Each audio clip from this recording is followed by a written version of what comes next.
So we're going to do a very short video for you school administrators, giving you tips on how to train families. And if you have questions, as the hashtag says, K12 Cares, we're here to support you. We'll offer whatever answers that you may need. But before I jump into this, I want to leave you with this quote. Why do we have tough times? It's for you. That's the reason that you're here, is to be that leader. What you learn, you can in turn share with your teachers and with your family. So let's get started in training families. The first thing and the most important is the environment. So you need to make sure that a space is set aside exclusively for academics. Avoid those distracting areas like putting them in front of the television, and make sure that they don't work in their bedroom. It's too comfortable. They need to be able to step away into a place that would be less distracting and there's not that propensity to go to sleep. But secondly, sit down with them to build that schedule. Know what their passions are, and then have those passions early in the day to hook them into education.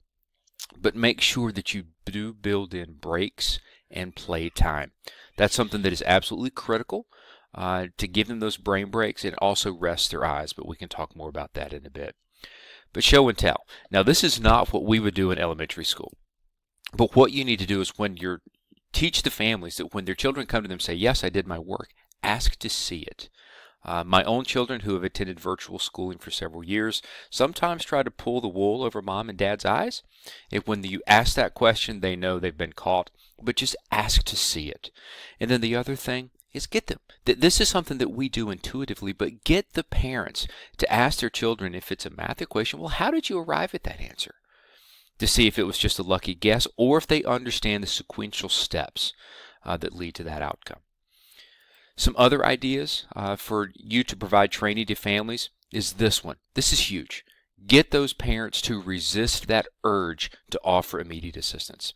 We know that that struggle is how they learn, but we need to make sure that families are not quick to help them, to give them that opportunity to figure it out on their own. You can see that there is an adjustment that needs to occur based upon, the child's age. Elementary will do less online, more with books. But I want to talk to you quickly here about headphones. I love headphones that go over the ear. That's just my preference because it's noise canceling. So you do need to have them do some headphone work, but make sure that it's not all day long. You need to limit that time frame. Why? Because if they've got those headphones on, they could be watching YouTube or doing things that they should not be. So just keep that in mind. And we talked about it earlier, the frequent breaks. The last thing that I'm going to mention for you is this. These are ideas that you as a leader can use. But this one is critical. You and your staff hold those virtual open office sessions to offer support for families.